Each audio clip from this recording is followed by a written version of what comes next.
Hello friends, welcome back to Pragati Mantra Classes. My name is Shivangi Agrawal. तो students, आज जैसा कि आप सब लोग जानते हैं कि टीजीटी के जितने भी सब्जेक्ट के पेपर थे आज वो सभी कंप्लीट हो चुके हैं। और जैसा कि हमने आपको कल ही अनाउंस कर दिया गया था कि हम आपके लिए टीजीटी मैथ्स की आंसर की लेकर आएंगे, तो आज हम उसी को शुरुआत करते हैं। और ये जो मेरे पास बुकलेट है, ये है मेरे पास बुकलेट नंबर डी।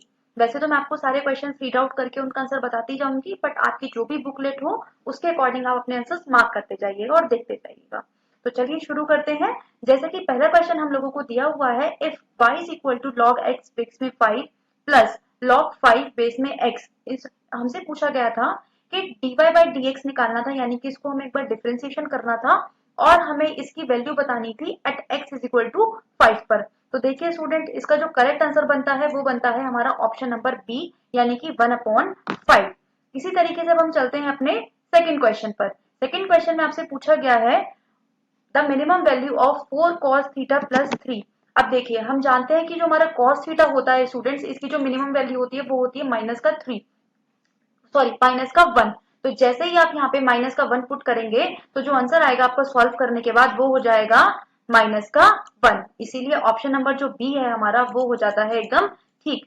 इसी तरीके से अब हम चलते हैं अपने थर्ड क्वेश्चन की तरफ। इसमें आपसे क्या बोला गया था कि एक फोर्स को रिप्रेजेंट करा गया था एक वेक्टर के थ्रू, और जो कि पास हो रही है हमारे पॉइंट से 2, 3, 1 से। और हमसे पूछा गया था कि उस जो फोर्स है उसका मूवमेंट बताना है किस पॉइंट के अबाउट, 1, 2, -1 के अबाउट। तो स्टूडेंट्स, इस क्वेश्चन का जो हमारा करेक्ट आंसर बनता है वो है हमारा ऑप्शन नंबर बी, यानी कि 3i कैप माइनस जे कैप माइनस के कैप। इसके बाद हम देखते हैं अपना क्वेश्चन नंबर 4, यानी कि इस क्वेश्चन में सीरीज वाले क्वेश्चन में हमें क्या निकालना था कि इस क्वेश्चन में हमें एक सीरीज दी गई थी और हमें इसका सम फाइंड करना था। तो इसका जब हमने सम निकाला तो स्टूडेंट्स ये बना हमारा ऑप्शन नंबर सी, यानी कि 6 हमारा ऑप्शन इसमें बिल्कुल बैठता है ठीक।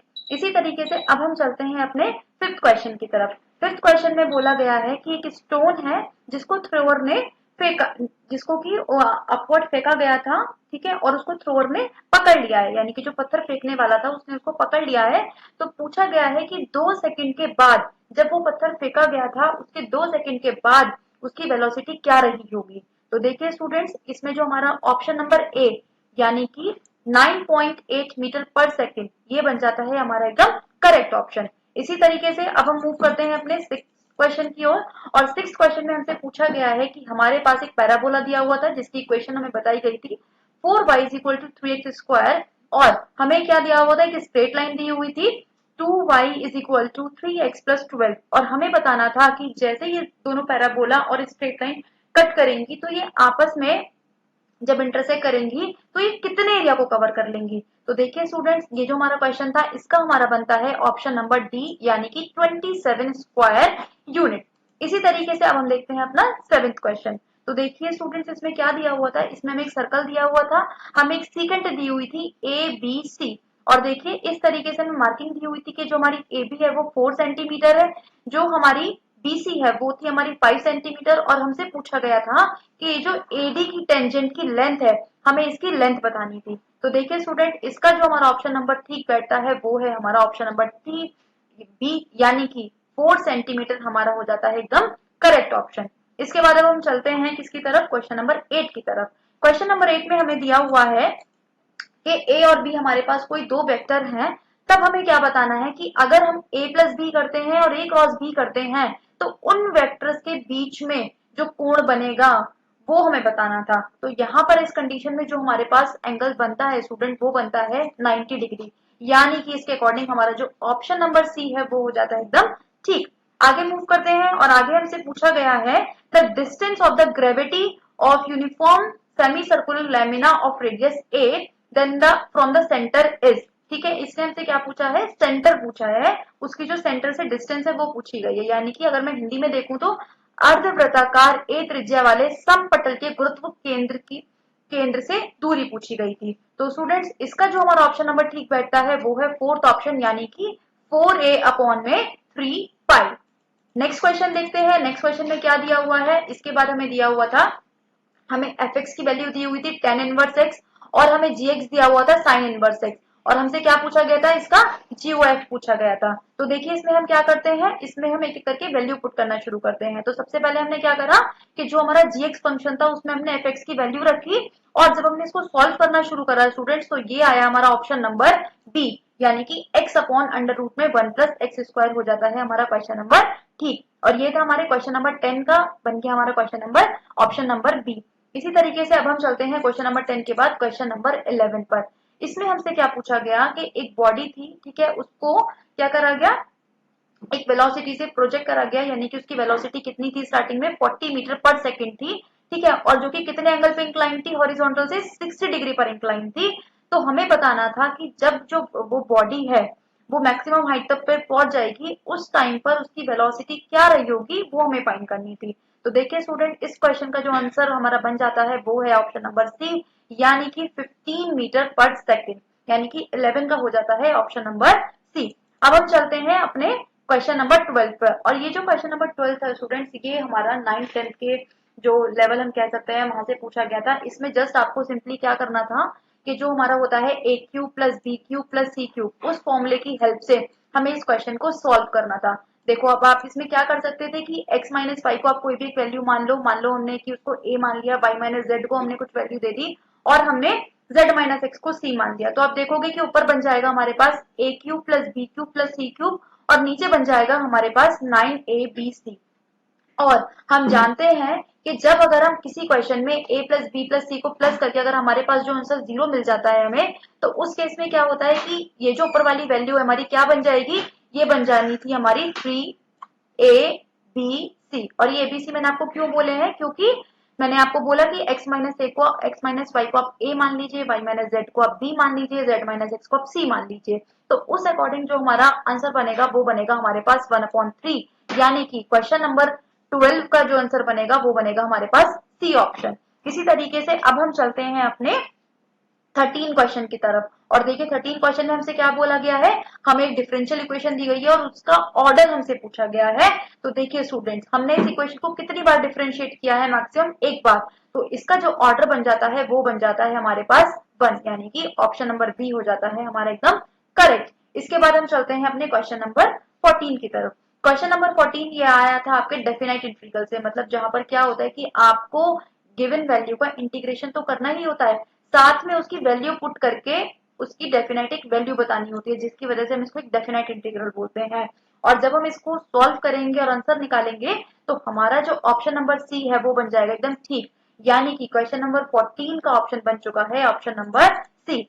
14 के बाद आता है अब क्वेश्चन हमारे पास 15, और देखते हैं इसका आंसर क्या है। देखिए बहुत इजी क्वेश्चन था, ये भी हमारा फिर से एक 9th 10th के क्लासेस से पूछा गया था। इसमें इसने क्या बोला था कि एक पर्सन है जो कि ए से बी तक ट्रेवल करता है, और उसकी स्पीड उस टाइम पे कितनी है, 40 किलोमीटर प्रति घंटा है।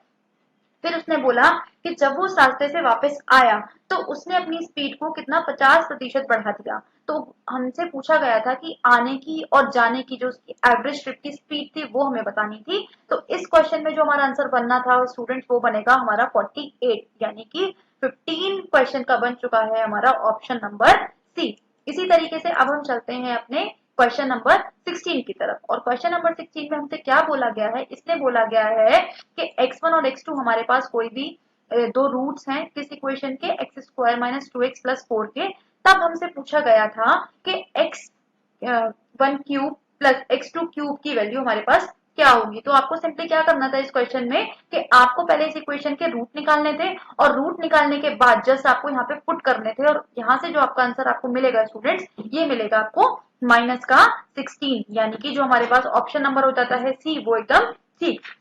इसके बाद अब हम बात करते हैं अपने क्वेश्चन नंबर 17 की। और क्वेश्चन नंबर 17 हमसे क्या कह रहा है कि हमारे पास 3 कार हैं जिनकी की जो रेशो है स्पीड का रेशो। अब यहाँ पे ऐसे वाले क्वेश्चन में स्टूडेंट ध्यान रखने वाली बात क्या होती है कि आपको ये देखना है कि जो रेशो है वो किसके बीच में दिया हुआ है, क्या वो आपको स्पीड का रेशो दिया हुआ है, क्या वो आपको टाइम का रेशो दिया हुआ है, ठीक है, ये चीज आपको मेनली ध्यान रखनी है। तो सिंपली हमें क्या करना था इस क्वेश्चन में, बस आपको यहाँ पर 100 को 2 से डिवाइड, 100 को 3 से डिवाइड, 100 को 4 से डिवाइड करके आपको अपना रेशो निकालना था। और जब रेशो निकाला गया तो ये आया हमारे पास 6:4:3, यानी कि हमारे पास क्वेश्चन नंबर 17 का ऑप्शन बन जाता है ऑप्शन नंबर 4। इसके बाद हम देखते हैं अपना क्वेश्चन नंबर 18, जो फिर से हमारे इंटीग्रेशन से क्वेश्चन आया हुआ है और ये क्वेश्चन है हमारा इनडेफिनेट इंटीग्रेशन का, यानी कि यहाँ पे हमें कोई भी लिमिट्स नहीं दी हुई थी स्टूडेंट्स, केवल हमें इसको इंटीग्रेशन करके आंसर बताना था। और ये जो हमारे पास आंसर आया स्टूडेंट्स, ये आया हमारे पास ऑप्शन नंबर ए, यानी कि EX upon x plus one square, यानी कि 18 का हो चुका है हमारे पास ऑप्शन नंबर ए। और 18 के बाद आता है 19, तो चलते हैं 19 की तरफ। और 19 में हमसे पूछा गया था कि हमें इस इक्वेशन की वैल्यू निकालनी थी, इस इक्वेशन की हमें वैल्यू निकालनी थी, जबकि हमें बताया गया था कि जो हमारे पास रूट -1 है वो किसकी वैल्यू होती है, आयोटा की वैल्यू होती है। तो बस हमें इसमें यही निकालना था। तो अब देखिए क्या हो रहा है कि हमने जब निकाला, इसको सॉल्व करा, हम इसमें फॉर्मूला लगाना था ए स्क्वायर माइनस बी स्क्वायर का, और जब हमने ये फॉर्मूला यूज करा, सॉल्व आउट करा, तो हमारे पास आता है हमारा ऑप्शन नंबर सी, यानी कि हमारा जो आंसर बना वो बना 0, यानी कि 19 का ऑप्शन बन चुका है सी। इसी तरीके से देखते हैं अपना 20th क्वेश्चन। अब 20 क्वेश्चन में आपसे बोला हुआ है कि sine x plus iota cos x की पावर 4, ठीक है, इसका हमें रियल पार्ट बताना था स्टूडेंट्स। तो इसमें आपको क्या करना था, सिंपली आपको फॉर्मूला अप्लाई करना था और आपको इसको सॉल्व आउट करना था, और केवल इसमें हमसे किस पार्ट की बात बोली है, रियल पार्ट की बात बोली है। और जो कि हमने सॉल्व करने पर हमें पता चलता है कि ये आया हमारे पास cos 4x, यानी कि 20 का बन चुका है फिर से ऑप्शन नंबर सी। अब ये क्वेश्चन फिर से 21, देखो ये था तो हमारे पास 11th-12th का बहुत बेसिक सा मैट्रिक्स का क्वेश्चन, लेकिन बहुत ही बेसिक क्वेश्चन था, बहुत ही बेसिक, मैं कहूंगी पूरे एग्जाम का सबसे इजी क्वेश्चन था। सिंपली जैसे आपको इसमें मल्टीप्लाई करनी थी दोनों मैट्रिसेस की, 2x2 की हमें मैट्रिसेस दी हुई थी, और जब आप इसकी मल्टीप्लाई करेंगे तो आपको पता चलेगा कि जो ऑप्शन नंबर टी है हमारे पास है ए, यानी कि 0 0 मैट्रिक्स जो है हमारे पास वो हमारा बन जाता है ऑप्शन एकदम करेक्ट। इसके बाद हम देखते हैं अपना क्वेश्चन नंबर 22, और क्वेश्चन नंबर 22 में हमें क्या दिया हुआ है कि हमें एक इक्वेशन ऑफ सर्कल हमें बतानी थी, जिसका कि सेंटर कहाँ पर था, 0 0 पर था, और ये हमें एक इक्वेशन दी हुई थी जो कि इसकी एक टेंजेंट थी, और हमें क्या बतानी थी, ऐसे इक्वेशन, ऐसे सर्कल की इक्वेशन बतानी थी। तो यहाँ पर स्टूडेंट्स जो आपका ऑप्शन बनेगा वो बनेगा आपका ऑप्शन नंबर डी, यानी कि 13x square plus 13y square is equal to 25, यानी कि हमारे क्वेश्चन नंबर 22 का ऑप्शन बन चुका है डी। इसी तरीके से अब हम चलते हैं अपने 23 क्वेश्चन की तरफ, और 23 क्वेश्चन में हमसे बोला हुआ है कि हमें क्या बताना था, ऑर्डर बताना था एलिमेंट का। तो ध्यान रखिए ये जो हमारा एलिमेंट का ऑर्डर था इस क्वेश्चन के लिए स्टूडेंट्स, वो था हमारे पास 4, यानी कि 23 का जो हमारा ए ऑप्शन है वो हो चुका है एकदम करेक्ट।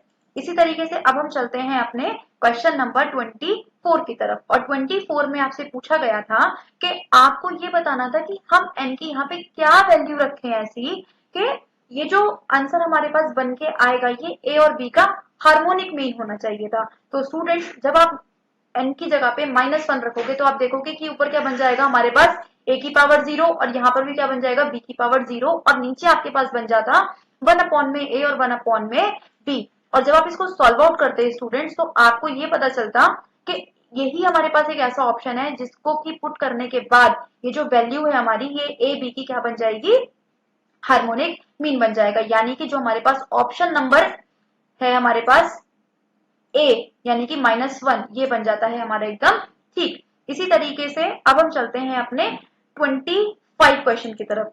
25 क्वेश्चन की तरफ स्टूडेंट्स मैं ये कहना चाहूंगी कि इसका हो सकता है कि ऑप्शन नंबर ए ठीक हो, लेकिन अभी ये थोड़ा सा डाउट में है, तो देखते हैं अभी इसका आयोग की तरफ से आंसर क्या आता है, तो इसको भी थोड़ा छोड़ते हैं, नेक्स्ट क्वेश्चन की तरफ चलते हैं। अब देखिए नेक्स्ट क्वेश्चन में हमसे क्या बोला गया है कि हमारे पास एक इक्विलेटरल ट्राइंगल है। देखिए स्टूडेंट्स यहाँ पे जो ध्यान रखने वाली बात थी वो ये भी थी कि ये जो हमें 3 फोर्सेस की बात कर रहा था ये इक्विलेटरल ट्राइंगल की बात कर रहा था, ठीक है। तो इस अकॉर्डिंग यहाँ पर जो हमारा ऑप्शन नंबर बनेगा वो बनेगा हमारा ऑप्शन नंबर सी, जिसका आंसर है कि 0, यानी कि 26 का ऑप्शन बन चुका है सी। इसी तरीके से अब हम चलते हैं अपने क्वेश्चन नंबर 27 की तरफ, और देखिए ये बहुत ही सिंपल सा क्वेश्चन आया हुआ था आपके लिए, ठीक है। इसमें जैसे आपको क्या करना था सिर्फ कि आपको सिर्फ इसका डिफरेंशिएशन करना था, और हम जानते हैं जब हमारे पास किसी वेरिएबल की पावर वेरिएबल होती है तो ऐसे क्वेश्चंस को हम हमेशा लॉग की हेल्प से सॉल्व करते हैं। तो यहाँ पर आपको लॉग की हेल्प से इसका डिफरेंशिएशन करना था, और जब आप लॉग की हेल्प से इसका डिफरेंशिएशन करोगे तो आप देखोगे कि इसका जो ऑप्शन नंबर सी है, यानी कि x की पावर x ब्रैकेट में 1 प्लस लॉग x आपका बनेगा ऑप्शन नंबर एकदम ठीक, यानी कि 27 का बन चुका है ऑप्शन नंबर सी। इसी तरीके से अब हम चलते हैं अपने नेक्स्ट क्वेश्चन जो कि पूछा गया है हमसे प्रोबेबिलिटी के में से, और इसमें क्या बोला गया कि ए की जो प्रोबेबिलिटी है फेल होने के एग्जामिनेशन में वो है हमारे पास 0.20। वहीं हमें बी की प्रोबेबिलिटी दी हुई थी कि उसकी जो प्रोबेबिलिटी है फेल होने के एग्जामिनेशन में वो थी हमारी 0.30। तो हमें ये बताना था कि या तो ए फेल हो जाए या फिर बी फेल हो जाए, इस बात की प्रायिकता हमें बतानी थी। तो यहाँ पर स्टूडेंट जो हमारे पास आंसर बनेगा हमारा वो बनेगा हमारा ऑप्शन नंबर सी, यानी कि 0.44। यानी कि हमारे पास क्वेश्चन नंबर 28 का बन चुका है ऑप्शन नंबर सी एकदम करेक्ट। और 28 के बाद अब हम चलते हैं अपने क्वेश्चन नंबर 29 की तरफ। और देखिए क्वेश्चन नंबर 29 में हमसे क्या पूछा गया है कि हम एक क्या था, एक फ्रीली फॉलिंग बॉडी थी, ठीक है। तो उसमें ये पूछा गया था कि जो उसका डिस्टेंस ट्रेवल होगा, ठीक है, हमें उसका रेशो बताना था। तो एक सेकेंड, हमें उसका रेशो बताना था स्टूडेंट्स। तो देखिए हमें यहाँ पे क्या करना था कि फर्स्ट जो पहला सेकंड है उसमें तब उसकी डिस्टेंस क्या रहा होगा, दूसरे सेकंड में डिस्टेंस क्या रहा होगा और तीसरे सेकंड में डिस्टेंस क्या रहा होगा, उनके बीच में हमें रेशो बताना था। और ये जो हमारा ऑप्शन बनेगा यहाँ पर वो बनेगा हमारा ऑप्शन नंबर बी, यानी कि 29 का ऑप्शन नंबर बी हमारा हो जाता है एकदम करेक्ट। इसी तरीके से अब हम चलते हैं अपने क्वेश्चन नंबर 30 की तरफ। अब देखिए क्वेश्चन नंबर 30 में आपसे बोला गया था कि कोई धनराशि है जो कि 5 साल में अपनी दोगुनी हो जाती है, तो हमसे पूछा गया था कि वो अपनी 8 टाइम्स कितने में हो जाएगी। तो देखिए स्टूडेंट्स ये बिल्कुल सिंपल सा लॉजिक था कि वो 5 साल में हो रही, मतलब 5 सालों में क्या हो रहा है कि डबल हो रही है, लेकिन हमें क्या करना है उसका 8 टाइम्स करना है, यानी कि 2 की पावर हमें करनी थी 3, यानी कि 3 से मल्टीप्लाई करना था। तो हमें 5 को भी 3 से मल्टीप्लाई करना पड़ेगा, इसीलिए जो हमारा ऑप्शन नंबर बन जाता है बी, यानी कि 15 ईयर्स, वो बन जाता है एकदम ठीक। यानी कि 30 का ऑप्शन नंबर बन चुका है बी। इसी तरीके से अब हम चलते हैं अपने क्वेश्चन नंबर 31 की तरफ। और देखिए हमें बताना था यहाँ पे कि ये हम यहाँ पे n की जगह से क्या वैल्यू पुट करें कि ये जो हमारे पास पूरा नंबर है ये 1 के बराबर हो जाए। तो देखिए जैसे ही आप यहाँ पे 4 पुट करोगे स्टूडेंट्स और आप इसको सॉल्व करके देखोगे तो आपका जो ऑप्शन नंबर सी है वो एकदम बैठेगा आपका करेक्ट, यानी कि 31 का हो चुका है हमारे पास ऑप्शन नंबर सी। तो अब हम चलते हैं अपने क्वेश्चन नंबर 32 की तरफ। और 32 क्वेश्चन में हमसे पूछा गया है कि 3 आदमी 3 घंटे डेली काम करते हैं और 3 टॉयज बनाते हैं, 3 खिलौने बनाते हैं और कितने दिनों में, 3 दिनों में बनाते हैं। तो हमें बताना था कि 6 आदमी अगर 6 घंटे डेली काम करेंगे और 6 दिन तक करेंगे तो वो कितने टॉयज बना पाएंगे। इसमें सिंपल आपको फॉर्मूला लगाना था, आपको बस ये ध्यान रखना था कि कौन सी चीज हमारे पास डायरेक्ट प्रोपोर्शन में आएगी और कौन सी इनवर्स प्रोपोर्शन में आएगी। और जब आप इसको सॉल्व करोगे स्टूडेंट्स तो ये हमारे पास बनेगा हमारा ऑप्शन नंबर सी एकदम करेक्ट, यानी कि 24 बन जाता है हमारा करेक्ट ऑप्शन। इसी तरीके से अब हम चलते हैं अपने क्वेश्चन नंबर 33 की तरफ। और 33 क्वेश्चन में हमसे बोला गया है कि कोई ट्राइंगल है एबीसी जिसमें हमें बी दिया हुआ है 5 सेंटीमीटर, ए दिया हुआ है 2 सेंटीमीटर और साइन ए की वैल्यू हमें दी हुई है 3/7। और हमसे पूछा गया है कि ऐसे कितने ट्राइंगल्स पॉसिबल है, यानी कि ऐसे कितने त्रिभुज बन सकते हैं। तो ध्यान रखिए ऐसे केवल हमारे पास 2 ही त्रिभुज बन सकते हैं, यानी कि हमारे पास जो ऑप्शन नंबर 2 है वो हो जाता है एकदम करेक्ट। इसी तरीके से अब हम चलते हैं अपने क्वेश्चन नंबर 34 की तरफ। और हमसे पूछा गया था कि हमें यहाँ पर 2 कर्व्स दिए हुए थे और हमें इन दोनों कर्व्स के बीच में क्या निकालना था, इनका एंगल ऑफ इंटरसेक्शन निकालना था। तो ध्यान रखिए स्टूडेंट जब भी आपके पास कोई ऐसा क्वेश्चन आए कि आपको वक्र के बीच में या किन्हीं भी 2 वक्रों के बीच में आपको उनका एंगल्स बताना हो, तो हम क्या करते हैं उनके टेंजेंट की इक्वेशन का एक तरह से हमें एंगल निकालना होता है। तो जब हम इनको सॉल्व करेंगे और टेंजेंट की इक्वेशंस को सॉल्व करेंगे हमारे पास ऑप्शन नंबर बनेगा हमारा डी, यानी कि π/2। यानी कि इन दोनों कर्व्स के बीच में जो हमारे पास एंगल था स्टूडेंट्स वो था 90 डिग्री। तो अब हम चलते हैं अपने क्वेश्चन नंबर 35 की तरफ। और 35 में हमसे पूछा गया है हमारे पास साइन इनवर्स साइन 2π/3 की प्रिंसिपल वैल्यू। तो इसकी जो प्रिंसिपल वैल्यू थी स्टूडेंट्स ये आ चुकी है हमारे पास π/3, यानी कि 35 का बन चुका है हमारे पास ऑप्शन नंबर सी। 36 क्वेश्चन पर चलते हैं। और 36 क्वेश्चन में हमसे पूछा गया है कि हमें ए की एक ऐसी वैल्यू निकालनी है कि जिसकी वजह से ये जो हमारे पास तीनों वेक्टर्स हैं ये कोप्लेनर हो जाए। कोप्लेनर का मतलब होता है स्टूडेंट्स कि ये जो तीनों वेक्टर्स हैं हमारे पास, ये जो तीनों सदिश राशियां हैं ये एक ही प्लेन में लाई कर जाए। तो देखिए आपको बस क्या करना था, आपको डिटर्मिनेंट बनाना था, इस तरीके से आपको यहाँ पे वैल्यू पुट करनी थी 2 - 1 1, ठीक है। और आपको सॉल्व करना था और सॉल्व करने के बाद आपको यहाँ पे एक ही वैल्यू निकाल देनी थी, इसको 0 के बराबर रखे। तो आप जब सॉल्व करोगे और 0 के बराबर रख के अपना सोल्यूशन निकालोगे तो आप देखोगे कि ये जो a की वैल्यू है हमारे पास ये मिलेगी हमें -4। अब हम चलते हैं अपने क्वेश्चन नंबर 37 की तरफ। 37 क्वेश्चन में फिर से एक तरह से हम देखें तो इसी तरीके का क्वेश्चन हमसे पूछा गया है कि 3 पॉइंट्स हमें दे दिए गए हैं और हमसे पूछा गया है कि ये जो पॉइंट्स है ना आपस में कोलिनियर है। कोलिनियर का मतलब होता है स्टूडेंट्स कि ये एक ही लाइन में लाई करेंगे। जैसे कि ऊपर वाले क्वेश्चन में वो एक ही प्लेन में लाई कर रहे थे, अब की बार जो ये तीनों कोऑर्डिनेट्स हैं हमारे, ये हमारे पास एक ही लाइन में लाई करेंगे। तो तब हमसे पूछा गया था कि 1/a प्लस 1/b की हमें वैल्यू फाइंड करनी थी। तो जब आप इसको सॉल्व करोगे और निकालोगे तो हमारे पास आंसर बनेगा ऑप्शन नंबर ए एकदम करेक्ट, यानी कि ऑप्शन नंबर 1। अब हम चलते हैं अपने क्वेश्चन नंबर 38 की तरफ। 38 में हमसे पूछा गया था कि हम कितने नंबर ऑफ जनरेटर्स बना सकते हैं ऐसे और ऐसे ग्रुप के जिसका की जो ऑर्डर है हमारे पास वो 8 है। तो ध्यान रखिए इस क्वेश्चन का जो आंसर बनना था वो बनना था हमारे पास ऑप्शन नंबर डी, यानी कि हमारे पास बन चुका है हमारे पास आंसर हमारा 4 38 का। अब 38 के बाद हम देखते हैं अपने क्वेश्चन नंबर 39 को। और 39 में हमसे पूछा गया है कि हमारे पास कोई भी दो मैट्रिसेस हैं ए और बी, और हमसे बोला गया कि अगर हम ए और बी की गुणा करते हैं तो बी मिलेगा, बी और ए की गुणा करते हैं तो ए मिलेगा।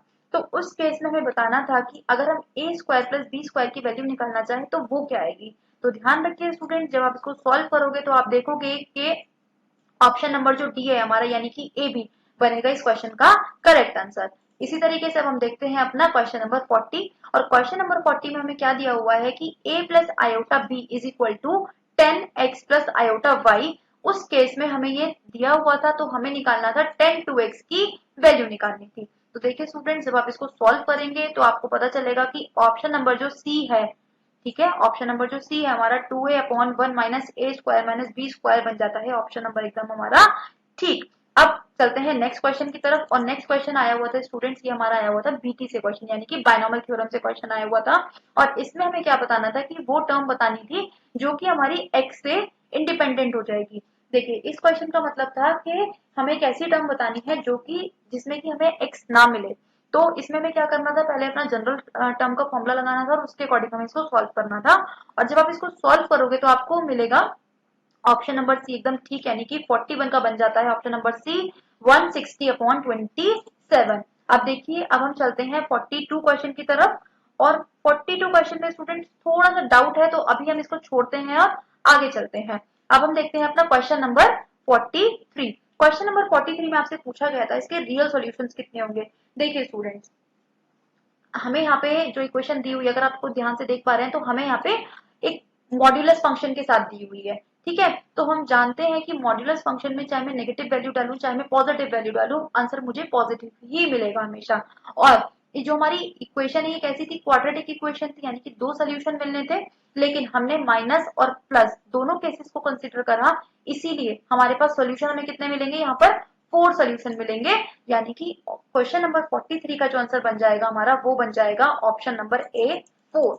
अब देखिए चलते हैं अपने क्वेश्चन नंबर 44 की तरफ। अब इसमें हमें क्या बोला गया था कि एक हमारे पास एलिप्स है और एक हमारे पास क्या है, हाइपरबोला है। और इनकी जो फोकाई है आपस में ये क्या थी, कोइंसाइड कर रही थी। कोइंसाइड करने का मतलब होता है कि एक के ऊपर एक थी। तो हमें क्या बताना था, यहाँ पे बी स्क्वायर की वैल्यू बतानी थी। ठीक है, तो जब आप इसको सॉल्व करोगे तो आपको मिलेगा आपका आंसर ऑप्शन नंबर सी, यानी कि 44 का बन चुका है ऑप्शन नंबर सी एकदम करेक्ट, यानी कि हमारा आंसर आ चुका है 7।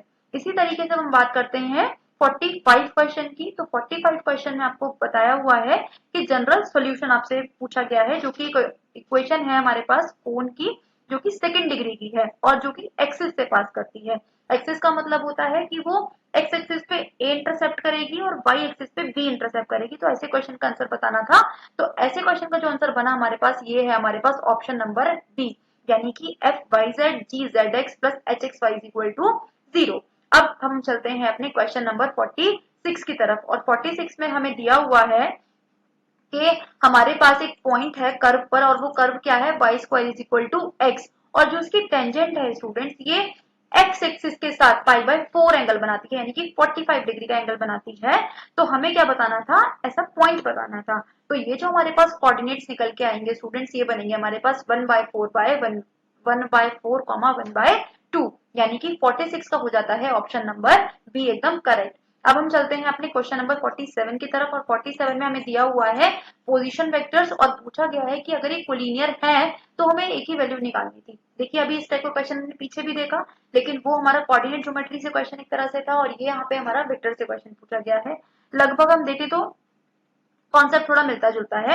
आपको उसी तरीके से यहाँ पे डिटर्मिनेंट बना के सॉल्व करना था और जब आप इसको सॉल्व करोगे स्टूडेंट्स तो आपको मिलेगा आपका ऑप्शन नंबर एकदम करेक्ट, यानी कि 47 का बन चुका है आंसर माइनस का 40। अब हम चलते हैं अपने क्वेश्चन नंबर 48 की तरफ और 48 में स्टूडेंट्स आपको क्या दिया हुआ था, cos inverse 1 minus a square 1 plus a square minus cos inverse 1 minus b square upon 1 plus b square is equal to 2 tan inverse x आपको दिया हुआ था।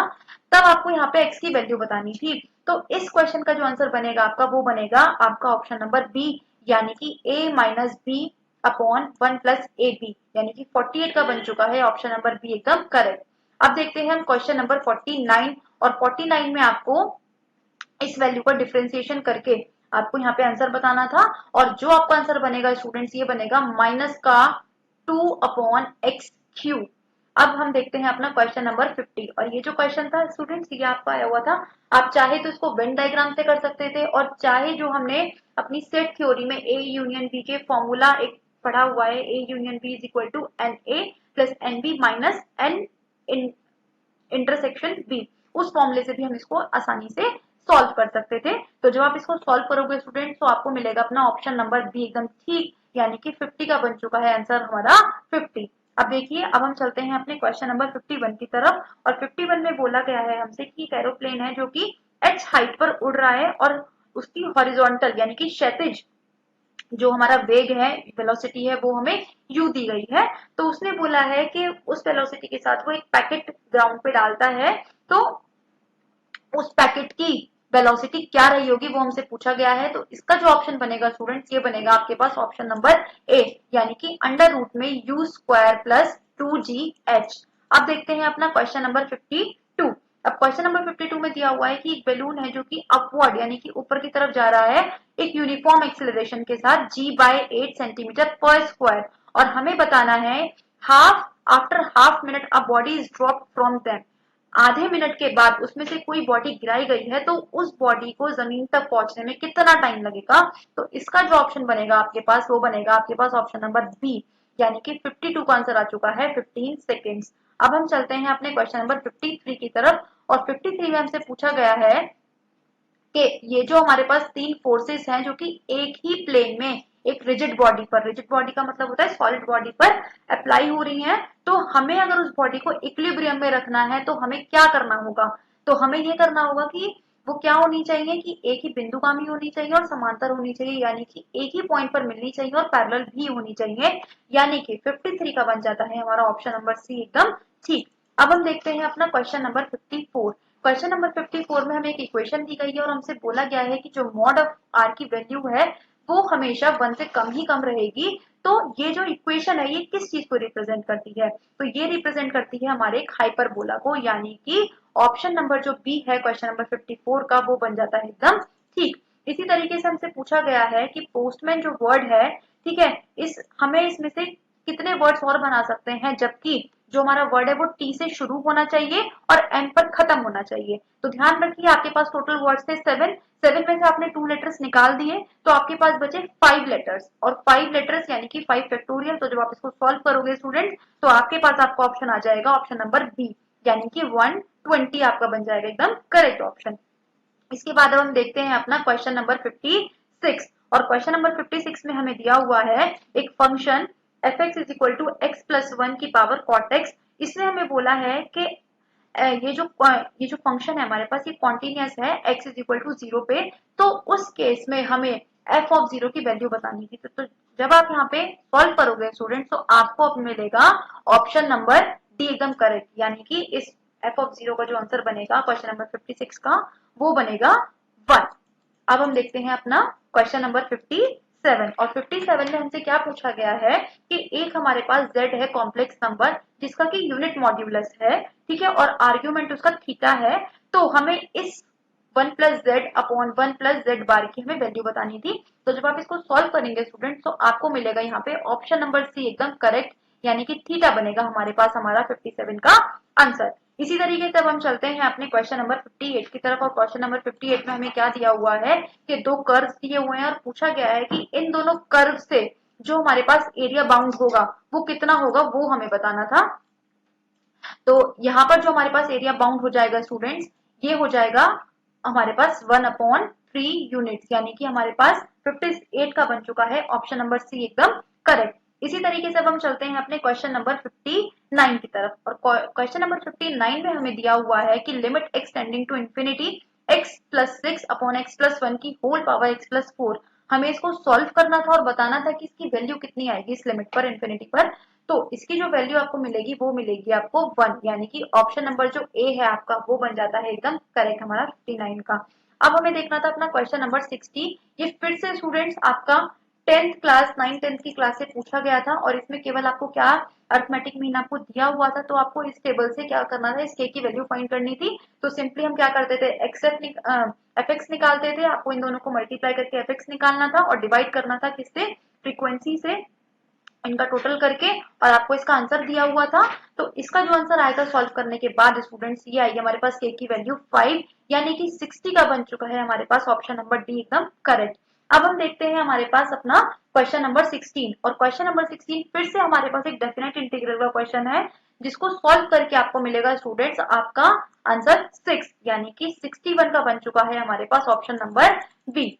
तो चलिए अब हम चलते हैं अपने क्वेश्चन नंबर 62 की तरफ। और 62 क्वेश्चन में हमें दिया हुआ है कि एक हमारे पास moderately symmetrical distribution mean deviation हमें 12 दिया हुआ था। तो उस केस में हमें स्टैंडर्ड डेविएशन बताना था। और इस केस में जो हमारा स्टैंडर्ड डेविएशन है वो बनेगा 15, यानी कि 62 का हमारा ऑप्शन बन चुका है ऑप्शन नंबर ए। अब हम चलते हैं नेक्स्ट क्वेश्चन। फिर से हमारा ये वेक्टर से पूछा हुआ है और वेक्टर से हमसे क्या पूछा हुआ है कि हमें यू दिया हुआ है और हमसे क्या पूछा गया है कि यू की हमें वैल्यू बतानी थी। तो जब आप इसको सॉल्व करोगे स्टूडेंट्स, तो आपके पास जो आंसर मिलेगा आपको वो मिलेगा आपके पास 3a वेक्टर, यानी कि 63 का बन चुका है आपके पास ऑप्शन नंबर डी। अब चलते हैं क्वेश्चन नंबर 64 की तरफ। और उसने आपसे पूछा है कि एक हमारे पास हेमिस्फीयर है जिसकी की रेडियस a है। तो हमें सेंटर ऑफ ग्रेविटी से उसके सेंटर का डिस्टेंस बताना था। तो ये जो डिस्टेंस आपको मिलेगा ये मिलेगा आपको 3a/8, यानी कि 64 का बन चुका है ऑप्शन नंबर ए एकदम करेक्ट। अब हम देखते हैं 65 क्वेश्चन। तो हमें दिया हुआ है if omega is the imaginary cube root of unity, ठीक है, देन द वैल्यू ऑफ, हमें इस डिटरमिनेंट की वैल्यू सॉल्व करनी थी। तो जब आप इसको सॉल्व करोगे स्टूडेंट, तो आपको मिलेगा आपका आंसर 3, यानी कि 65 का ऑप्शन हो चुका है एकदम बी एकदम करेक्ट। अब देखते हैं अपना क्वेश्चन नंबर 66। और क्वेश्चन नंबर 66 में हमें दिया हुआ है कि हमें एक स्फीयर की इक्वेशन बतानी थी, ठीक है। हमें दो कोऑर्डिनेट्स दिए हुए थे और जो कि है इसके डायमीटर के कोऑर्डिनेट्स थे। तो हमें ऐसे स्फीयर की, ऐसे गोले की हमें इक्वेशन बतानी थी। तो ये जो इक्वेशन आपके पास बनेगी ये बनेगी आपके पास ऑप्शन नंबर डी, यानी कि x² + y² + z² - 5x + 4y minus का 3z + 11 = 0। इसके बाद अब हम चलते हैं अपने क्वेश्चन नंबर 67 की तरफ। और 67 में हमसे पूछा गया है कि हमारे पास एक पार्टिकल है, ठीक है, उसको एक वेलोसिटी u के साथ प्रोजेक्ट करा गया। तो जो उसकी हॉरिजॉन्टल प्लेन है, ठीक है, और उसने जो अपनी जो ग्रेटेस्ट हाइट है, यानी कि उच्चतम जो उसने हाइट अटेन करी है वो ट्वाइस है उसकी। तो हमें उसकी रेंज बतानी थी। तो इस क्वेश्चन का जो आंसर बनेगा स्टूडेंट्स ये बनेगा आपके पास 4u² / 5g, यानी कि 67 का बन चुका है आपके पास ऑप्शन नंबर डी एकदम करेक्ट। अब नेक्स्ट क्वेश्चन फिर से हमारे पास एक जनरेटर से क्वेश्चन, यानी कि ये हमारा देखा जाए तो ग्रेजुएशन से क्वेश्चन हमसे पूछा गया है ग्रुप थ्योरी से। और हमें इसका बताना था कि जनरेटर कितने फॉर्म होंगे, जबकि जो हमारा ऑर्डर है वो 10 है। तो यहाँ पे जो हमारे जनरेटर फॉर्म होंगे स्टूडेंट्स ये बनेंगे हमारे पास 4, यानी कि 68 का हो चुका है हमारे पास ऑप्शन नंबर सी एकदम करेक्ट। अब नेक्स्ट स्टूडेंट्स ये हमें एक सीक्वेंस दी हुई थी और हमसे पूछा गया था कि क्या ये कन्वर्जेंट है या फिर डाइवर्जेंट है इन्फिनिटी, या फिर डाइवर्जेंट टू माइनस इन्फिनिटी, या फिर इनमें से कोई नहीं।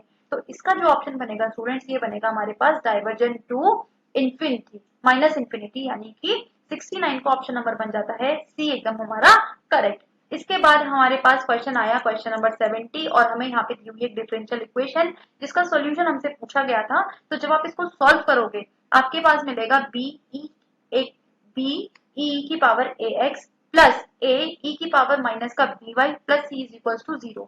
यानी कि ऑप्शन नंबर जो ए है स्टूडेंट्स ये बन चुका है 70 का एकदम करेक्ट। अब 70 के बाद देखते हैं क्वेश्चन नंबर 71 और 71 में हमसे पूछा गया है कि if limit x tending to a की power x minus x a upon x की पावर x माइनस a की power a is equal to -1 है तो हमें क्या करना था, यहाँ पे इसका आंसर बताना था। तो इसका जो आपका करेक्ट आंसर बैठेगा स्टूडेंट्स ये आएगा आपका a इज इक्वल टू 1, यानी कि 71 का बन चुका है ऑप्शन नंबर ए। और 71 के बाद चलते हैं अब हम क्वेश्चन नंबर 72 की तरफ। 72 में हमसे पूछा गया है कि ये x अगर हमारे पास एक रियल नंबर है तो ये जो fx है, ठीक है, हमें पूछा गया था कि इसकी मिनिमम और मैक्सिमम क्या हो सकती है। तो यहाँ पे स्टूडेंट्स ना तो इसकी हमें कोई मिनिमम वैल्यू मिलेगी और ना ही हमें कोई मैक्सिमम वैल्यू मिलेगी, यानी कि जो हमारे पास ऑप्शन नंबर डी है वो हो जाता है एकदम हमारे पास हमारा करेक्ट ऑप्शन। तो देखिए अब हम चलते हैं अपने क्वेश्चन नंबर 73 की तरफ। और 73 क्वेश्चन में हमें दिया हुआ है, हमसे पूछा गया है कि हमारे पास एक मल्टीप्लिकेटिव ग्रुप है, क्या है ये 1 -1 आयोटा माइनस आयोटा, ये एक साइक्लिक ग्रुप है। तो हमें इसके जनरेटर्स बताने थे, तो इसके जो जनरेटर्स बनेंगे स्टूडेंट्स ये बनेंगे 1 एंड -1, यानी कि 73 का बन चुका है हमारे पास ऑप्शन नंबर बी एकदम करेक्ट। इसी तरीके से हम चलते हैं क्वेश्चन नंबर 74 की तरफ। 74 में हमसे पूछा गया है कि ये जो हमारे पास कर्व है x is equal to 2at square 1 plus t square y is equal to 2at cube 1 plus t square, किस पॉइंट पर at t is equal to 1/2 पर हमें इसकी टेंजेंट बतानी थी। तो इसका जो टेंजेंट का है स्टूडेंट्स ये अभी थोड़ा डाउट में रहेगा, लेकिन आप मान के चलिए कि इसका जो ऑप्शन नंबर ए है वो इसका ठीक हो सकता है, बट फिर भी मैं कहूंगी इस क्वेश्चन को एक बार अभी आप डाउट में रखिएगा। अब चलते हैं अपने क्वेश्चन नंबर 75 पर। और 75 क्वेश्चन में हमसे पूछा गया है कि limit n tending to infinity है, तब हमें नेचुरल नंबर्स का सबका स्क्वायर अपॉन एन क्यूब किसके बराबर होगा। तो ये जो स्टूडेंट्स ऑप्शन बनेगा आपका ये बनेगा आपके पास 1/3, यानी कि 75 का बन चुका है ऑप्शन नंबर बी एकदम करेक्ट। इसके बाद हमसे दो स्ट्रेट लाइन्स हमें दी हुई हैं जिसकी इक्वेशन हमें दी हुई है x plus 2y is equal to 5, 2x plus 4y is equal to 11, और हमसे इन दोनों के बीच का डिस्टेंस पूछा गया था। तो इसका जो डिस्टेंस आएगा स्टूडेंट्स ये आएगा 1/2√5, यानी कि 76 का ऑप्शन बन चुका है ऑप्शन नंबर बी। अब हम चलते हैं अपने क्वेश्चन नंबर 77 की तरफ। और 77 में हमसे क्या बोला गया है कि जो हमारे पास if 1 0 of the third degree polynomial is -1, ये हमारे पास एक पॉलिनोमियल दिया हुआ है, इसकी हमें एक जीरो बताई हुई है जो कि है -1। तब हमसे पूछा गया है कि बाकी की जो दो जीरोस होंगी उनका गुणनफल क्या होगा, उनका प्रोडक्ट क्या होगा। तो यहाँ पे इसका गुणनफल बनेगा स्टूडेंट्स b - a + 1, यानी कि 77 क्वेश्चन का आंसर बन चुका है हमारे पास ए। अब देखते हैं हम क्वेश्चन नंबर 78। 78 को स्टूडेंट्स अभी हम डाउट में रखेंगे थोड़ा, तो इसका आंसर मैं आपको नहीं बता रही हूँ। इसके बाद हम देखते हैं अपने पास क्वेश्चन नंबर 79। और 79 क्वेश्चन में हमसे क्या बोला गया है कि x square plus 1/x square की जो वैल्यू है वो 11 है, तब हमसे x cube minus 1/x cube की वैल्यू पूछी गई है। तो देखो स्टूडेंट ये फिर से हमारे पास एक 9-10 का क्वेश्चन था, ठीक है, जिसमें हमें कि x प्लस 1/x के होल स्क्वायर का फॉर्मूला लगा के इसको सॉल्व करना था बेसिकली।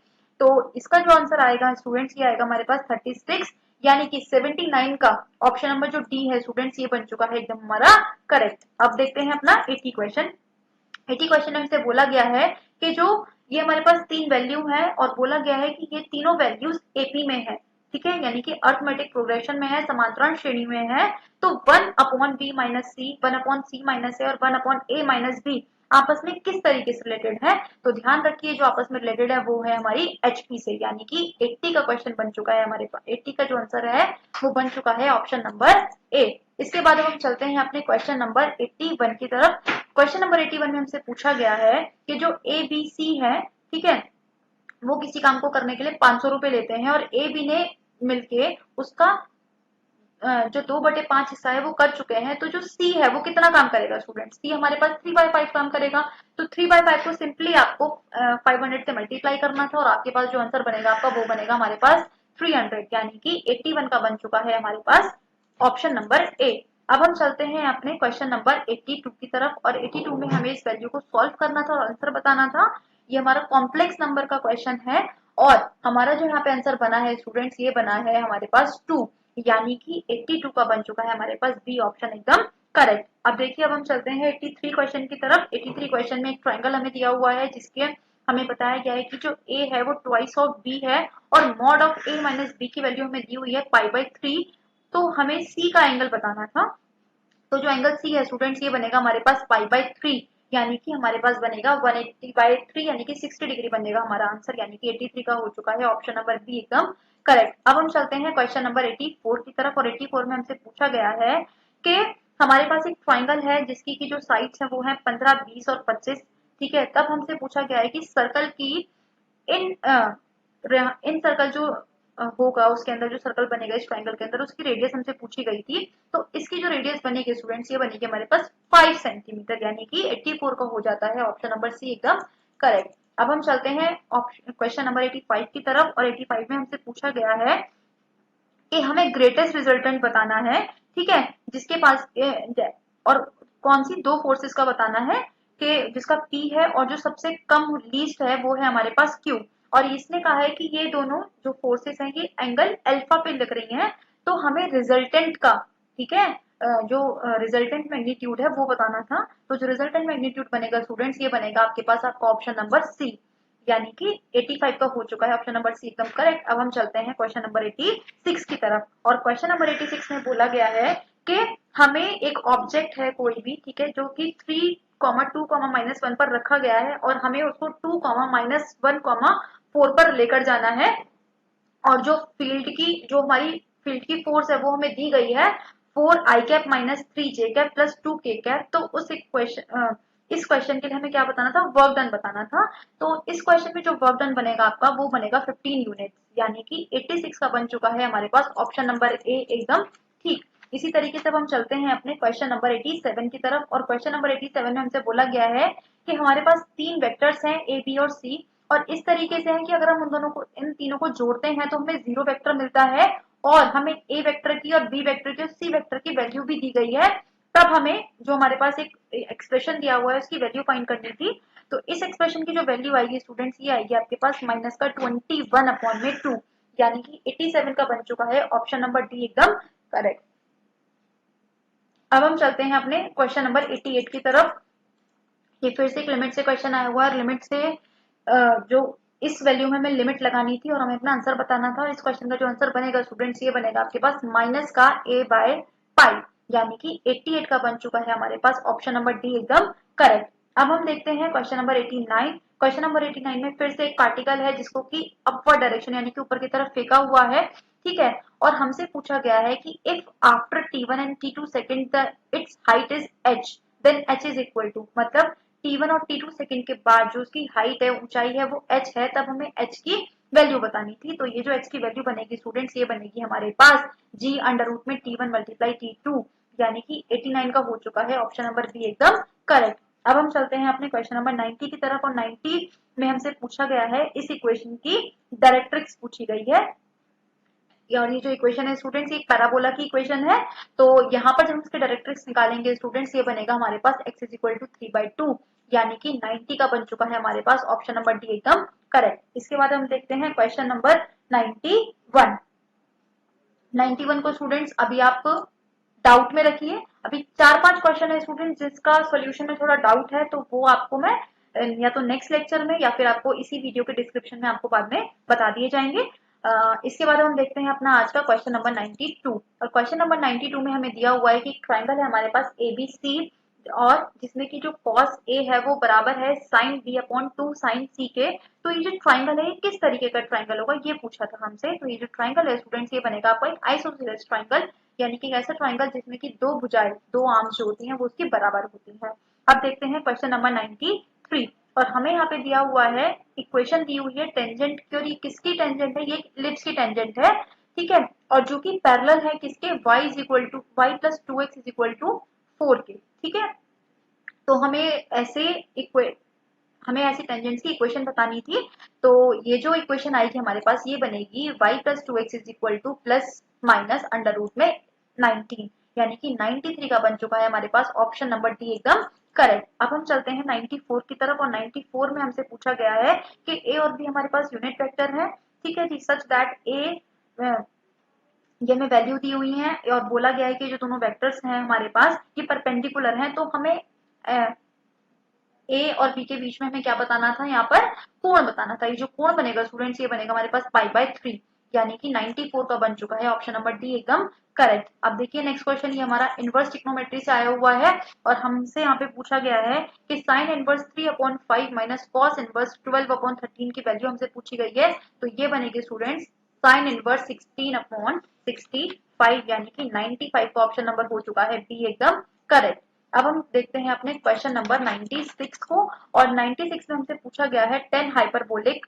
इनवर्स x की वैल्यू हमसे पूछी गई है कहां से कहां तक, जबकि जो हमारा x है वो -1 से 1 तक बिलोंग करता है। इसका जो आपका आंसर बनेगा स्टूडेंट्स ये बनेगा 1/2 log 1 plus x upon 1 minus x यानी कि 96 का बनेगा आपका ऑप्शन नंबर सी एकदम करेक्ट। इसी तरीके से हम चलते हैं क्वेश्चन नंबर 97 की तरफ। ये फिर से अगर मैं कहूंगी आपसे, ये आपका आप कह सकते हो कि 10th लेवल से क्वेश्चन पूछा गया था। सिंपली आपको यहाँ पे cos 8 थीटा वो ब्रेक करना था, ठीक है, हाफ एंगल जो हम ब्रेक करते हैं अपने फॉर्मूलाज को वो लगा के। और इसका जो ऑप्शन बनेगा स्टूडेंट्स ये बनेगा आपके पास 2 cos थीटा यानी कि 97 का बनेगा आपके पास ऑप्शन नंबर बी एकदम करेक्ट। नेक्स्ट क्वेश्चन है स्टूडेंट्स फिर से आपको 98 जो है हमारा फिर से डेफिनेट इंटीग्रल से आया हुआ है और जब आप इसको सॉल्व करेंगे तो आपके पास आंसर आएगा log 9/8 यानी कि 98 का आंसर बन चुका है ऑप्शन नंबर बी एकदम हमारा करेक्ट। इसके बाद अब हम देखते हैं क्वेश्चन नंबर 99। ये बहुत बेसिक सा क्वेश्चन था, ये तो मैं कहूंगी कि 9-10 से भी छोटा ही लेवल का क्वेश्चन था कि आपको 9 आइटम्स का जो मीन था वो 15 केजी दिया गया था और आपसे बोला गया था कि अगर इसमें हम एक आइटम और जोड़ देते हैं तो जो मीन है वो 16 केजी बन जाएगा। तो आपको 10th आइटम जो हमने जोड़ा उसका हमें वेट बताना था। तो ये जो ऑप्शन बनेगा ये बनेगा 25 केजी यानी कि 99 का बन चुका है हमारे पास ऑप्शन नंबर सी एकदम करेक्ट। इसके बाद अब हम चलते हैं अपने क्वेश्चन नंबर 100 की तरफ और क्वेश्चन नंबर 100 में हमसे बोला गया है कि हमारे पास दो फाइनाइट सीरीज हमें दी हुई थी और जिसमें कि m और n एलिमेंट्स थे। तो हमें यहाँ पर n square minus n square की वैल्यू बतानी थी। तो इसका जो ऑप्शन है स्टूडेंट जब आप सॉल्व करोगे तो आपको इसमें से ना तो 40 मिलेगा ना 38 ना 42 यानी कि जो हमारा ऑप्शन है वो बनेगा नन ऑफ द अबव यानी कि इनमें से कोई नहीं यानी कि 100 का बना हमारा ऑप्शन नंबर डी। अब हम देखते हैं अपना क्वेश्चन नंबर 101 जिसका कि आंसर जब आप सॉल्व करोगे ये आपको लगाना था स्टूडेंट्स, इसमें आपको साइक्लिक क्वाड्रिलेटर का भी यूज करना था, फिर इसमें आपको सिमिलर ट्राइंगल्स का भी यूज करना था अपना कॉन्सेप्ट और तब आप इसका आंसर निकालोगे तो ये आएगा आपके पास ऑप्शन नंबर सी यानी कि 101 का ऑप्शन बन चुका है ऑप्शन नंबर सी 60 डिग्री एकदम सही। अब हम चलते हैं अपने क्वेश्चन नंबर 102 की तरफ और 102 में हमें दिया हुआ है कि हमारे पास एक लाइन है y is equal to X, ठीक है, और एक सर्कल है हमारे पास X square plus Y square minus 2x is equal to 0, ठीक है। तो अब हमें बताना था equation of circle with AB as diameter, अगर AB उसका डायमीटर हो तो ऐसे इक्वेशन ऐसे सर्कल की हमें इक्वेशन बतानी थी। तो इसका जो इक्वेशन बनेगी स्टूडेंट ये बनेगी x square plus Y square is equal to 2 यानी कि 102 का आपका हो चुका है ऑप्शन नंबर बी एकदम करेक्ट। इसी तरीके से अब हम चलते हैं अपने 103 क्वेश्चन की तरफ जहाँ पे हमें सीक्वेंस दी गई थी और हमसे पूछा गया था कि ये जो सीक्वेंस है इसकी जो टर्म्स है सीक्वेंस की इनमें आपस में कैसा रिलेशन है। तो ये जो रिलेशन है स्टूडेंट्स इनमें आपस में एपी का रिलेशन है यानी कि एक अर्थमेटिक प्रोग्रेशन है यानी कि 103 का ऑप्शन नंबर बी हो जाता है एकदम करेक्ट। इसके बाद अब हम चलते हैं अपने क्वेश्चन नंबर 104 की तरफ और क्वेश्चन नंबर 104 में हमसे बोला गया है कि राम जो है एक बॉल को वर्टिकली फेंकता है यानी कि वो ऊर्ध्वाधर दिशा में फेंकता है तो जो मैक्सिमम हाइट वो अटेन कर पाता है वो 40 मीटर्स है और उसी बॉल को जब हमने हॉरिजॉन्टल डायरेक्शन में फेंका तो जो मैक्सिमम डिस्टेंस वो बॉल अटेन कर पाएगी वो हमें बताना था।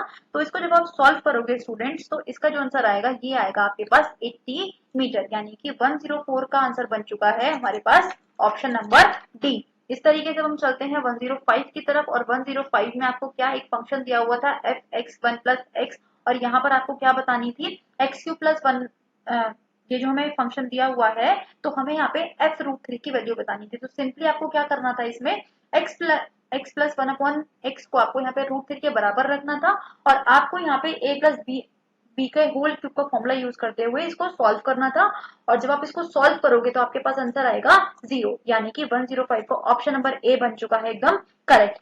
इसी तरीके से हम चलते हैं अपने क्वेश्चन नंबर 106 की तरफ जो फिर से हमारा 10th क्लास से आया हुआ है जहां पे हमें मीन दिया हुआ था इन सारी ऑब्जर्वेशंस का 11 था और फिर हमसे पूछा गया था कि लास्ट 3 ऑब्जर्वेशंस का जो मीन हमारे पास क्या रहेगा।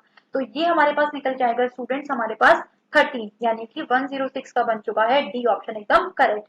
अब हम चलते हैं 107 की तरफ जो कि हमारा एक इंटीग्रल का क्वेश्चन है और यहाँ पे हमसे पूछा गया है इसकी वैल्यू और इसकी जो वैल्यू आएगी स्टूडेंट्स इंटीग्रेशन करने के बाद ये आएगी लॉग ब्रैकेट में log sin x प्लस सी यानी कि 107 का ऑप्शन नंबर बन चुका है डी एकदम ठीक। इसके बाद आता है 108 क्वेश्चन, फिर से ये मीन का क्वेश्चन है।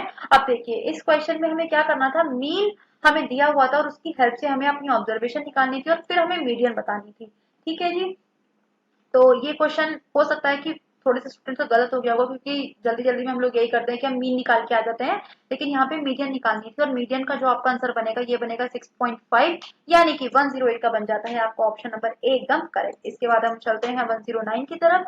109 में हमें कोण की इक्वेशन फाइंड करनी थी स्टूडेंट्स और इसमें अभी थोड़ा सा ये डाउट है तो इसको अभी हम साइड में रखते हैं, डाउट में रखते हैं, इसका आंसर हम बाद में देखेंगे।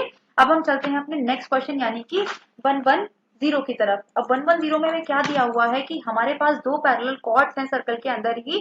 ठीक है जी, और ये जो सर्कल है इसकी रेडियस हमें 5 सेंटीमीटर दी हुई थी और हमसे बोला गया था कि इन कॉर्ड्स का डिस्टेंस एक का 3 सेंटीमीटर है सेंटर से और एक का 4 सेंटीमीटर है, तो हमें इन दोनों कॉर्ड्स के बीच का डिफरेंस बताना था। तो जब आप इसको सॉल्व करोगे स्टूडेंट्स तो ये आपके पास आएगा 2 सेंटीमीटर यानी कि 110 का आपके पास ऑप्शन नंबर बन चुका है एकदम सी एकदम ठीक। इसके बाद हम चलते हैं क्वेश्चन नंबर 111 की तरफ, 111 की तरफ और क्वेश्चन नंबर इसमें दिया हुआ है आपको कि आपको यहाँ पे alpha square into beta square plus alpha square into gamma square plus beta square into gamma square की वैल्यू फाइंड करनी थी इस इक्वेशन की हेल्प से। तो ये आएगी आपके पास क्यू स्क्वायर माइनस 2pr यानी कि 111 का आंसर बन चुका है आपका ऑप्शन नंबर ए एकदम करेक्ट। इसके बाद हमसे पूछा गया था कि सेंट्रल टेंडेंसी इनमें से कौन सी नहीं है, तो हम जानते हैं कि मीन मीडियन मोड, ये फिर से हमारा 10th क्लास का क्वेश्चन था कि ये सब सेंट्रल टेंडेंसी होती हैं। जो रेंज है स्टूडेंट्स ये आपकी सेंट्रल टेंडेंसी नहीं होती, इसलिए 112 का जो ऑप्शन नंबर बी है वो हो जाता है एकदम करेक्ट।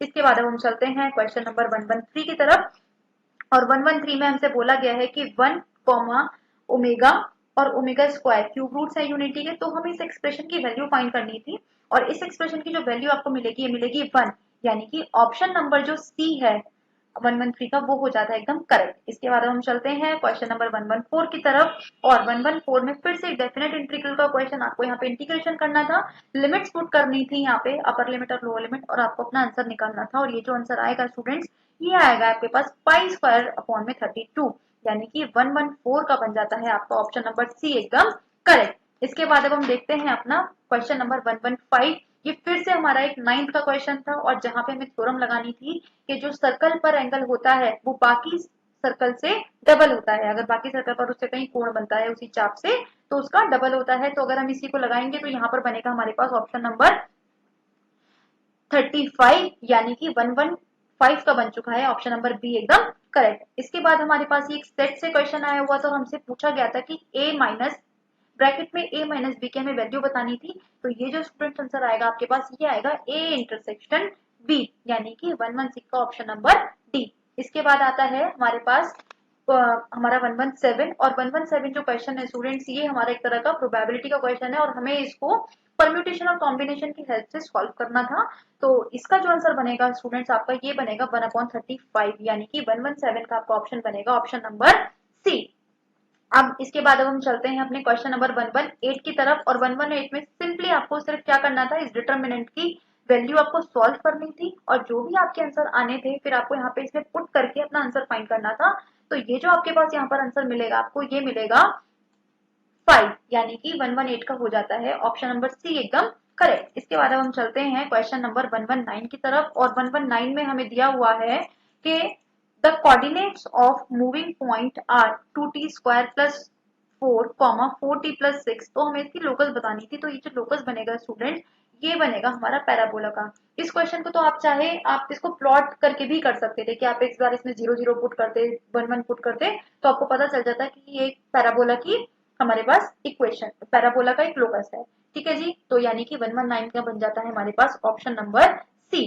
अब हम चलते हैं क्वेश्चन नंबर 111 120 की तरफ। 120 में हमसे पूछा गया था कि इसमें से ओपन सेट कौन सा है, तो हमें साफ साफ दिखाई दे रहा है कि ये जो हमारे पास s is equal to x belongs to r such that greater than 1 and smaller than 1 and smaller than 1 and smaller than 1 and smaller than 3, यानी कि ऑप्शन नंबर जो डी है हमारा यहाँ पर ये बन जाता है एकदम ठीक। इसके बाद अब हम चलते हैं अपने क्वेश्चन नंबर 121 की तरफ, और 121 में हमसे पूछा गया है कि ये जो इक्वेशन है स्टूडेंट्स ये एक सर्कल को रिप्रेजेंट करती है, तो उस केस में हमें इस सर्कल की रेडियस बतानी थी। तो इस सर्कल की जो रेडियस आपको मिलेगी ये मिलेगी आपको 2, यानी कि 121 का आपका ऑप्शन बन चुका है बी एकदम करेक्ट। इसके बाद हम चलते हैं अपने क्वेश्चन नंबर 122 की तरफ, और 122 में हमें आपको यहाँ पे साइक्लिक क्वाड्रिलेटरल का कॉन्सेप्ट यूज करते हुए आपको एंगल ए बताना था।